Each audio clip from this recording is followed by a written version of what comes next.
Hello everyone, how are you all? I hope you guys are doing well. So guys, welcome back to our channel. Start करेंगे अपना आज का session. तो आज के session में हम देखेंगे the ethical consideration in research. हमने अपने लास्ट वीडियो में देखा था एथिक्स इन रिसर्च, रिसर्च में एथिक्स क्या होते हैं, और अब हम अपनी इस वीडियो में देखेंगे कि एथिकल कंसीडरेशन क्या होती हैं रिसर्च में। ठीक है, सेशन एज यूजली आपका बाइलिंगुअल है, हिंदी इंग्लिश दोनों में। तो एथिकल कंसीडरेशन की अगर हम बात करें तो एथिकल कंसीडरेशन रिसर्च में क्या होती हैं, तो ये बेसिकली एक सेट होता है। ठीक है, तो यहाँ पर ये सेट होता है। अब ये सेट किसका होता है, तो ये प्रिंसिपल्स का यानी कि सिद्धांत का एक सेट होता है that guide your research design, जो कि आपके रिसर्च डिज़ाइन को गाइड करता है। एंड प्रैक्टिसेस, आप जो भी प्रैक्टिसेस कर रहे हैं, जो भी रिसर्च डिज़ाइन कर रहे हैं, उनको ये गाइड करता है।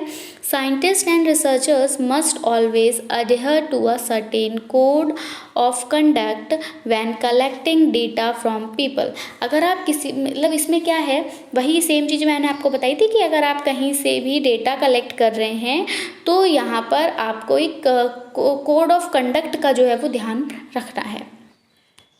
अब यहाँ पर बात आ जाती है क्या आप कैसा डाटा, कहाँ से आप कैसे कलेक्ट कर रहे हैं डेटा को पीपल से, और क्या आपको कोड ऑफ कंडक्ट का जो है वो यहाँ पे ध्यान रखना है।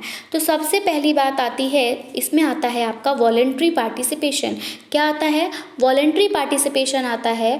वॉलंटरी पार्टिसिपेशन की अगर हम बात करें तो वॉलंटरी पार्टिसिपेशन का मतलब होता है that all research subjects are free to choose to participate without any pressure और कोर्शन। यहाँ पे कोई प्रेशर नहीं डाला जाएगा। आप वॉलंटरी पार्टिसिपेशन का मतलब ये है कि रिसर्च मतलब कोई भी रिसर्च सब्जेक्ट हो, आप फ्री हो कि आपको कहाँ जो है वो पार्टिसिपेट करना है बिना किसी प्रेशर के।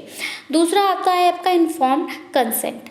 इन्फॉर्म्ड कंसेंट की अगर हम बात करें तो इन्फॉर्म्ड कंसेंट क्या होता है, तो इन्फॉर्म कंसेंट जो होता है वो एक सिचुएशन को रेफर करता है जिसमें कि in which all potential participant, जितने भी पोटेंशियल पार्टिसिपेंट्स होते हैं, receive and understand all the information, वो इंफॉर्मेशन को रिसीव करते हैं, उसको समझते हैं। They need to decide whether they want to participate, जिससे कि वो ये डिसाइड कर सके कि उनको पार्टिसिपेट करना चाहिए या फिर नहीं। This includes information about the study. इसमें क्या होती है, स्टडी के बारे में इंफॉर्मेशन होती है, उसके बेनिफिट्स क्या हैं, उसमें अगर आप कर रहे हो तो क्या रिस्क आपको देखने को मिल सकते हैं। ठीक है, जिससे हम कह सकते हैं कि साइड इफ़ेक्ट्स, फंडिंग, कितना फंड लगेगा, और इंस्टीट्यूशनल का अप्रूवल। तो इतनी बातों का आपको यहाँ पर ध्यान रखना होता है। दूसरा आता है एनोनिमिटी। एनोनिमिटी का मतलब क्या है, तो एनोनिमिटी मीन्स कि that a researcher does not know, जब रिसर्चर को ये नहीं पता होता। एनोनिमिटी का मतलब है कि जब रिसर्चर को ये नहीं पता कि हु द पार्टिसिपेंट्स आर, कि पार्टिसिपेंट्स कौन हैं, and they can't link any individual participant to their data, और वो अपने डेटा पे किसी भी इंडिविजुअल को जो है नहीं लिंक कर सकते। तो उसको हम क्या, उस केस में हम क्या कहते हैं, एनोनिमिटी कहते हैं। मतलब किसी ने भी कोई अपना, आप इस तरह से मान लीजिए कि कोई भी इंफॉर्मेशन किसी ने भी नेट पर डाल दी और अपना नेम नहीं लिखा। ठीक है, तो ये एनोनिमिटी होती है। दूसरा है कॉन्फिडेंशियलिटी। अब कॉन्फिडेंशियलिटी का मतलब है कि confidentiality means that the researcher know who the participants are. Confidentiality में रिसर्चर को पता होता है कि पार्टिसिपेंट्स कौन हैं, but they remove all identifying information from the report. Confidentiality में क्या होता है कि उनको पता तो होता है कि कौन है आपका पार्टिसिपेंट, लेकिन वो उसकी जितनी भी आइडेंटिफाइंग इंफॉर्मेशन होती हैं उनको रिपोर्ट से हटा देते हैं, ताकि मतलब उनकी कोई भी इंफॉर्मेशन लीक ना हो। इसलिए potential for harm, it means that physical, social, psychological and all other types of harm are kept to an absolute minimum. Next, result communication. Result communication की अगर हम बात करें तो यहाँ पर क्या है, the way the researcher communicates, यानी रिजल्ट कम्युनिकेशन क्या है, एक वे है, एक तरीका है जिससे मतलब जैसे कि रिसर्चर जो है वो कम्युनिकेट करते हैं रिसर्च रिजल्ट्स के बारे में, and can sometime involve ethical issues, और इसमें भी कभी कभी एथिकल इशूज़ इन्वॉल्व होते हैं। Good science communication is honest जो गुड साइंस कम्युनिकेशन होता है वो कैसा होता है, ऑनेस्ट होता है, रिलायबल होता है और क्रेडिबल होता है। It's best to make the result as transparent as possible. यहाँ पर रिजल्ट को जितना पारदर्शी बनाया जा सके उतना पारदर्शी जो है बनाना चाहिए। तो अब इसमें क्या आता है रिजल्ट कम्युनिकेशन में, तो यहाँ पर हमें देखना है अवॉइडिंग प्लेगरिज्म, यानी प्लेगरिज्म को क्या करना है, अवॉइड करना है। प्लेगरिज्म होता क्या है, हमने लास्ट वीडियो में भी पढ़ा था ये शब्द, और यहाँ से क्वेश्चन भी पूछे जाते हैं। तो प्लेगरिज्म जो है वो means submitting other work as your own, मतलब आप किसी और का काम अपने काम की तरह सबमिट कर रहे हैं, तो ये जो है आपका प्लेगरिज्म होता है। मतलब मैंने कोई फाइल बनाई, मैंने कोई प्रोजेक्ट फाइल बनाई और आप उस पर अपना नाम डाल के उसको सबमिट कर दे रहे हो, तो that is called the plagiarism. Although it can B, तो आपको इससे बचना है जब आप रिसर्च में कर रहे हैं। तो although it can be unintentional, अब कभी कभी अनइंटेंशनल भी होता है कि आप copying someone else work without proper credit amounts to stealing, मतलब आप किसी का वर्क ले लेते हैं। मतलब वही मैंने आपको बताया कि अगर आप कहीं से भी किसी भी रिसर्च में से कुछ पॉइंट्स को ले रहे हो, बिल्कुल लेना है, आप पढ़ेंगे तभी तो आप जानेंगे, तो आप लेकिन उनका रेफरेंस ज़रूर लगाएं कि आपने वहाँ से लिया है, क्योंकि वो काम आपका नहीं है, वो मेहनत किसी और ने की थी और आप उसको अपने साथ नहीं जोड़ सकते। इसलिए आपको बताना है कि हाँ मैंने यहाँ से पॉइंट लिया है, लेकिन आप उनका नेम मेंशन कर रहे हैं, तो ये आपका मिसकंडक्ट में नहीं आता है। It is an ethical problem in research communication, research communication में ये दूसरे का जो वर्क कॉपी कर लेना ही जो है वो एथिकल प्रॉब्लम है। Because they may benefit by harming other researchers, क्योंकि ये आपको जब फ़ायदा पहुंचा रहे हैं जब वो दूसरे को हार्म कर रहे हैं, ठीक है, क्योंकि किसी ने मेहनत की और आप उसका फल आपको मिल रहा है, तो ये दूसरे को तो हार्म ही करा ना जिसने मेहनत की।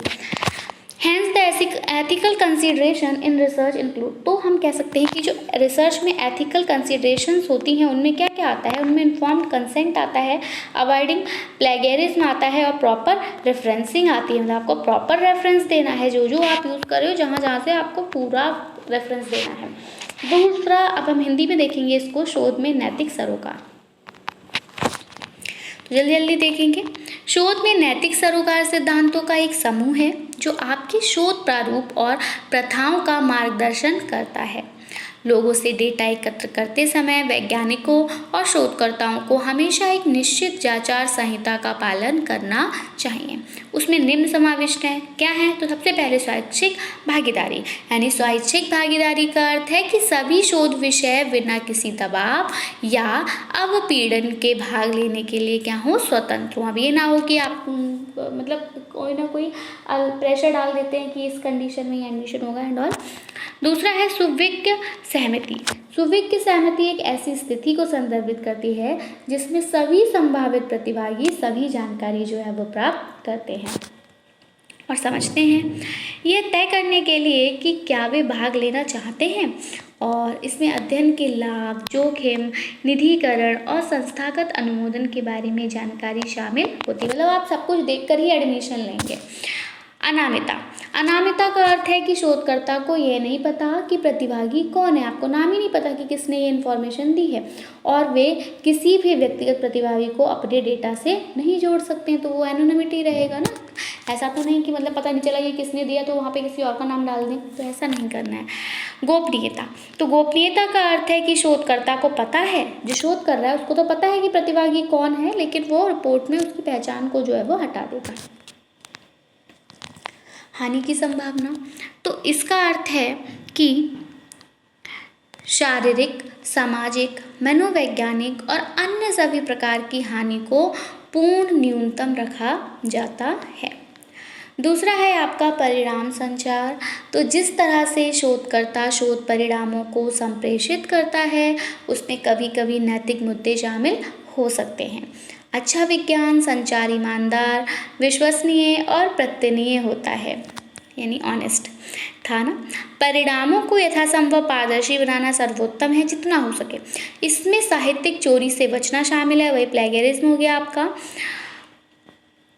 साहित्यिक चोरी का अर्थ जो होता है वो क्या है कि दूसरों के कार्य को अपने रूप में प्रस्तुत करना, हालांकि ये अनजाने में हो सकता है। उचित प्रत्यय के बिना किसी और के कार्य की नकल करना चोरी करना कहलाएगा। यह शोध संचार में एक नैतिक समस्या है, क्योंकि वे अन्य शोधकर्ताओं को हानि पहुंचाकर लाभान्वित हो सकते हैं। अतः शोध के नैतिक सरोकारों में निम्न शामिल है। कौन? तो एक तो सुविज्ञ सहमति है आपकी, याद रखेंगे, साहित्यिक चोरी से बचना है और उचित संदर्भीकरण है, यानी प्रॉपर आपको रेफरेंस देने हैं। तो आई होप आपको वीडियो पसंद आया होगा। वीडियो आपके लिए हेल्पफुल ज़रूर रहेगा आपके एग्ज़ाम पॉइंट ऑफ व्यू के according. And that's it from my side. मिलेंगे हम अपनी एक नई वीडियो के साथ। Till then take care and bye bye. Thanks for watching. Thanks, have a nice day.